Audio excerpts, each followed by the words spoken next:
Bien, vamos a recibir con muchísimo gusto al diputado Pablo Abdala, en este caso Partido Nacional, Corriente de Acción Renovadora. Pablo, buenas noches, gracias por estar acá. Con mucho gusto, gracias a ustedes por la invitación. Y también está Luis Puig con nosotros, PVP, Partido por la Victoria del Pueblo, Frente Amplio. Gracias por estar aquí. Muchas gracias a ustedes. Usted tiene las listas por ahí, présteme las listas un Sí, segundo. 2014 Pablo Abdala, 3311 Luis Puig. Ahí está, que van a aparecer en los gráficos. Les digo para los que no han visto ninguno de los debates anteriores, no es mucho el tiempo que tenemos, motivo por el cual esta presentación va a durar nada más que 30 segundos. Va a tener 3 minutos cada uno, 2 veces en cada bloque.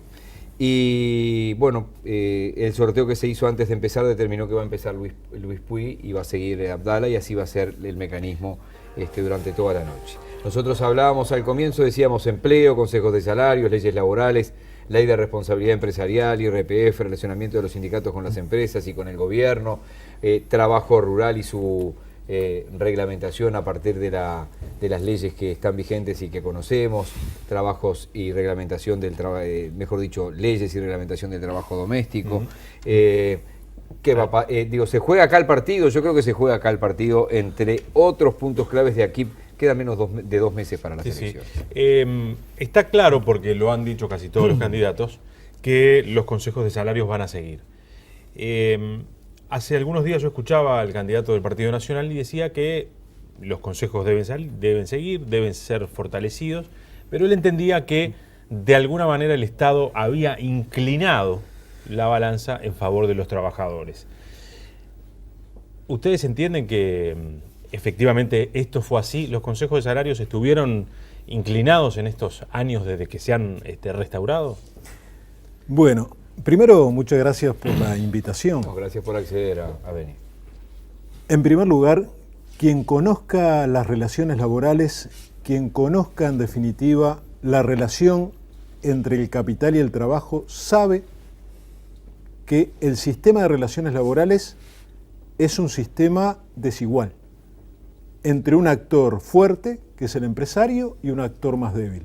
Por eso es que el trabajo en la Constitución uruguaya dice que está protegido, especialmente protegido por la ley.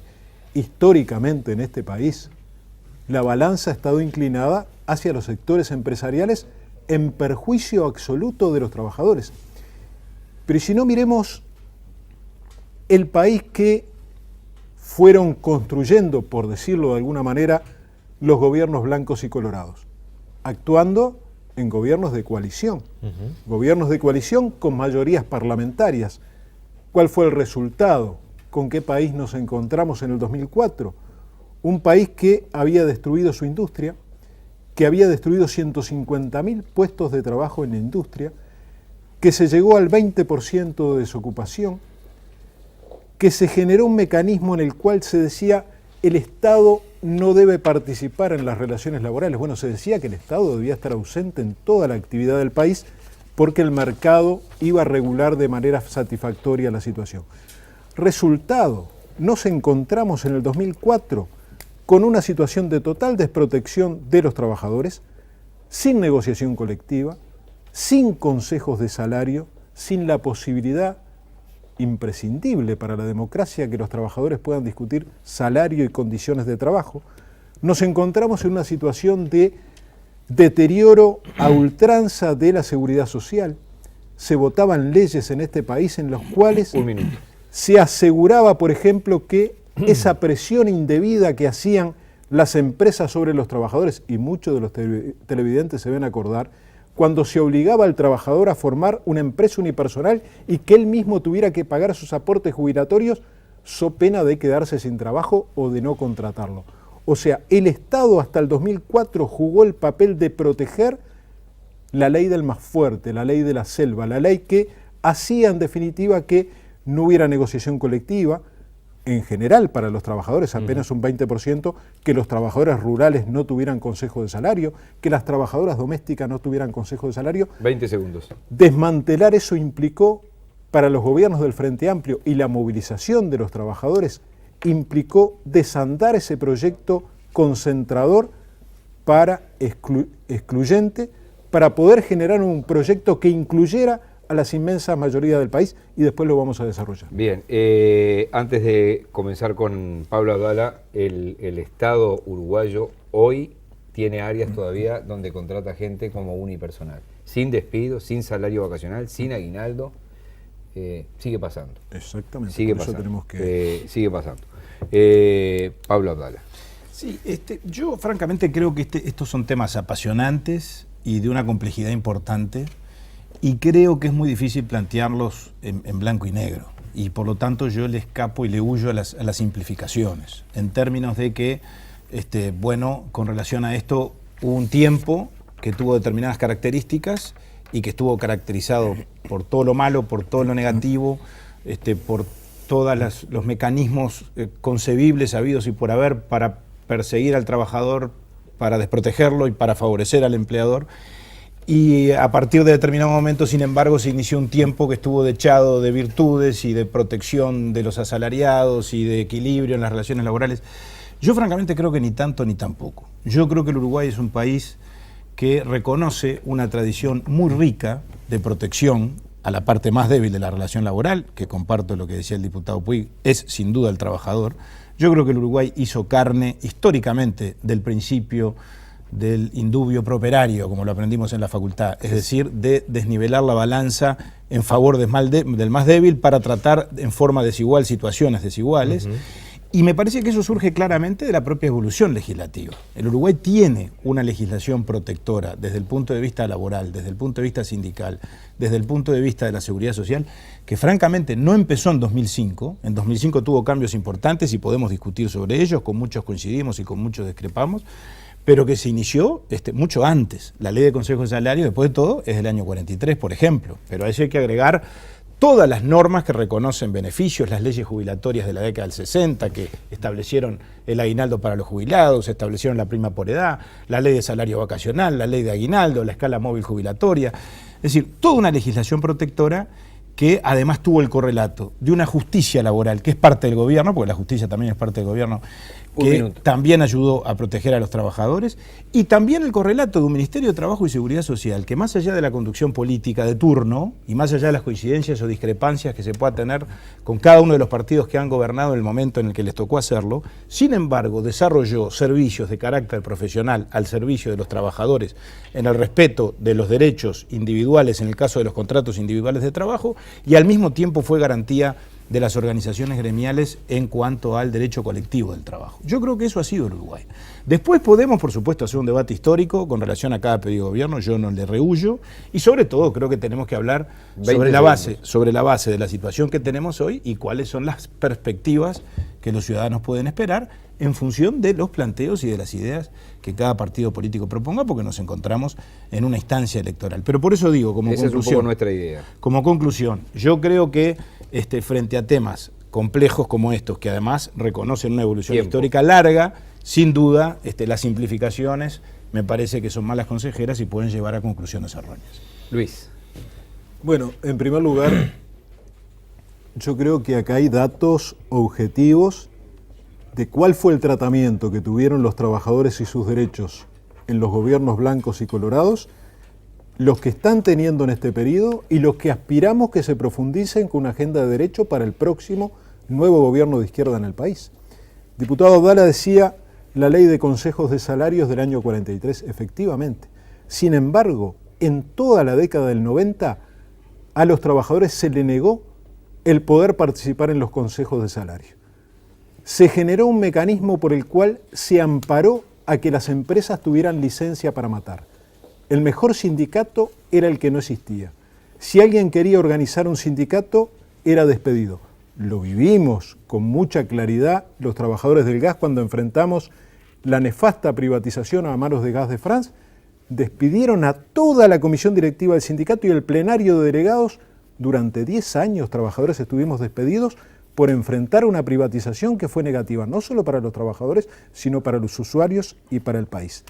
Y yo creo que hay que llamar a las cosas claramente y con nombre propio. Toda la década del 90, desde 1990 al 2000, el Ministerio de Trabajo estuvo en manos del Partido Nacional.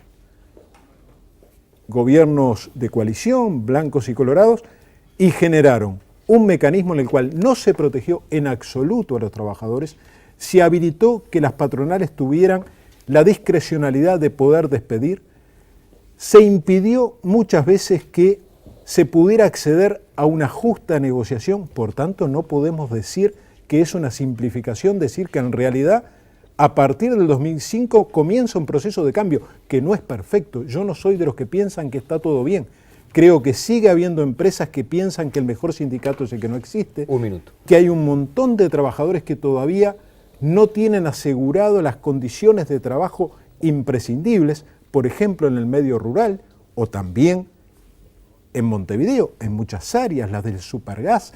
¿Qué pasa con los trabajadores recolectores de frutas en el norte del país? Las condiciones de trabajo que tienen. ¿Qué pasa con los trabajadores de la forestación? O sea, hay que avanzar muchísimo más, pero no cabe duda que a partir del 2005 se comenzaron a votar una serie de leyes para mejorar esas condiciones y para poder aplicarlas. La mayoría de esas leyes que trajeron mejores condiciones de vida para los uruguayos fueron votadas en contra por el Partido Colorado, por el Partido Nacional y por el Partido Independiente. Por tanto, acá no podemos decir nadie es responsable de esta situación. No fue un cataclismo climático, fueron políticas neoliberales aplicadas sobre las condiciones de vida de los uruguayos.